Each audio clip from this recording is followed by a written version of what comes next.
I am taking absolute challenge. Islami bank কোনো কারণে যদি আরো ক্ষতিগ্রস্ত হয়, বাংলাদেশের অর্থনীতি মাটির সাথে বসে যাবে। এই ব্যাংক থেকে উনি একা নিয়েছেন তার নিজের নামেই 82,000 কোটি টাকা, আর তার সমুদয় শেয়ার যেগুলা তিনি কিনেছেন 82%-এর মালিক হয়ে গিয়েছেন, এগুলার মূল্য হচ্ছে মাত্র 12,000 কোটি টাকা। অর্থাৎ তিনি কই তেল দিয়ে শুধু কই বাঁচেন নাই, কইও বাঁচছেন, শোল মাছও বাঁচছেন, এবং সবগুলা ব্যাংক থেকে ডাকাতি করা টাকা। সেই শেয়ারগুলা কিভাবে হস্তান্তর হয়েছে তিনি একটা প্রতিষ্ঠানের নাম এখানে বলেছেন, সবগুলা বলে দিলে ভালো হইতো। এই ধরনের সকল শেয়ার হোল্ডারের উপরে বিশেষ একটা এজেন্সির মাধ্যমে প্রচন্ড চাপ ক্রিয়েট করে তাদেরকে বাধ্য করা হয়েছে তাদের শেয়ার হস্তান্তর করতে। মাননীয় বিরোধী দলের নেতা, আপনি ভালোই বলছেন, কিছুটা অস্পষ্টতা আমার কাছে মনে হয় যে তিনি বলতে কাকে আপনি মিন করছেন, সেটা কি ফ্যাসিস্ট আমলে নাকি ইন্টারিম সরকারের আমলে? এটা ক্লিয়ার করে বললে সবাই উপকৃত হবে। জি, এটা ফ্যাসিস্ট আমলে, কিন্তু সালাউদ্দিন সাহেব একটা অংশ এনেছেন আর একটা অংশ আনেন নাই। তিনি যে সমস্ত অভিযোগ আনলেন যে কোনো একটা দলের দিকে ইঙ্গিত করে, একেবারে নাম বলে দিলেই পারতেন জামাত ইসলামী। তিনি বলছেন যে মাঝে মাঝে নেকাব খুলা ভালো, এটাও খুলে দিতেন,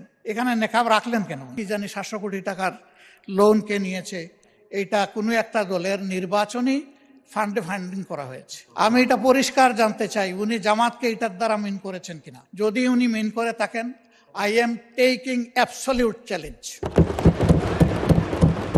তিনি এটা প্রমাণ করতে পারলে আমি তাকে একটা মেডেল দিব পার্সোনালি। কার ছেলে, কার নাতি, কোন কোম্পানি, শুধু ইসলামী ব্যাংক না, যে কোনো ব্যাংক থেকে চুরি ডাকাতি অসততার মাধ্যমে কিছু নিয়ে যদি আত্মসাৎ করে থাকে, তার ব্যাপারে অবশ্যই তদন্ত করে স্টার্ন অ্যাকশন দেশের বিদ্যমান আইনে নেওয়া উচিত। এটা আমি শফিকুর রহমান হলে আমাকেও যেন স্পেয়ার করা না হয়। উনি কত 11,000 কোটি টাকার একটা রেফারেন্স দিয়েছেন, কে নিয়েছে এটা? আমি, আমার সহকর্মীরা? যদি এরকম হয়, দলের ফান্ডে যদি 1 টাকাও আসে, আমি বলবো সার্চ লাইট দিয়ে এটা তালাশ করে আমাদের বিরুদ্ধে যেন অভিযোগ। মাননীয় বিরোধী দলের নেতা, আপনাকে সাথ দিয়েছি, আরো 8 মিনিট বলেন আপনি। শেখ হাসিনা এস আলমকে তার হাতিয়ার হিসেবে ব্যবহার করে ব্যাংকটাকে ধ্বংস করেছেন।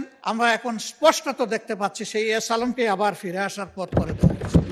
ইসলামী ব্যাংক কোনো কারণে যদি আরো ক্ষতিগ্রস্ত হয়, বাংলাদেশের অর্থনীতি মাটির সাথে বসে যাবে। সন্তান তার মায়ের কুলেই তো নিরাপদ। ওরা তো সৎমা হয়ে এসেছিল, ওদের কোনো দরদ ছিল না, ওরা ডাকাতি করেছে।